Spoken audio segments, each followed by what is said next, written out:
ചെങ്ങന്മാരെ ഒരു good news ഉണ്ട്. അപ്പോൾ നിങ്ങളായിട്ട് ഷെയർ ചെയ്യാമെന്ന് വിചാരിച്ചിട്ടാണ് വീഡിയോ ചെയ്യുന്നത്. ഞാൻ അറിയുന്ന ആൾ മലയാളിയാണ്. പുള്ളിക്ക് സബ്മിഷന് 4ാമത്തെ പ്രാവശ്യമാണ് വിസ അടിച്ച് കിട്ടേക്കുന്നത്. ആദ്യം പുള്ളി പൈസ കൊടുത്തിട്ട് അപ്പോയിൻമെൻറ്റ് എടുത്ത് അതിലാദ്യം റിജക്ഷൻ വന്നു. 2ാമത് സബ്മിഷൻ നടത്തി, അത് റിജക്ഷൻ വന്നു.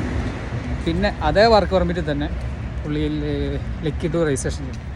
ആ ലക്കി ഡ്രോയിൽ കിട്ടിയ ആൾ, ആ ലക്കി ഡ്രോയിൽ കിട്ടിയതിന് ശേഷം ആൾ സബ്മിഷൻ നടത്തി. ഫസ്റ്റ് അതും റിജക്ഷന്. അങ്ങനെ അവർ പാസ്പോർട്ട് ഹോൾഡ് ചെയ്ത് വെച്ച് എംബസി. പാസ്പോർട്ട് ഫസ്റ്റ് 3ാം വട്ടം റിജക്ഷൻ ആയപ്പോൾ പാസ്പോർട്ട് റിട്ടേൺ കൊടുത്തില്ല.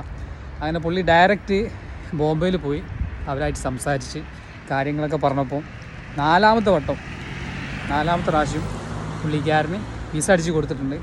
പലരും പല റൂമറുകളും ഇറക്കുന്നുണ്ട്. ഒരു വർക്ക് പെർമിറ്റിൽ 2 പ്രാവശ്യം ചെയ്യാൻ പറ്റുള്ളൂ, അങ്ങനെ കാര്യങ്ങളൊക്കെ പറയുന്നുണ്ട്. അപ്പോൾ ഇങ്ങനെ നടന്നൊരു സംഭവം എനിക്ക് നിങ്ങളായിട്ട് ഷെയർ ചെയ്യണമെന്ന് തോന്നി. ഞാൻ അറിയുന്ന ആളാണ്, ആളെ പേര് ചോദിക്കരുത്. ഓക്കെ.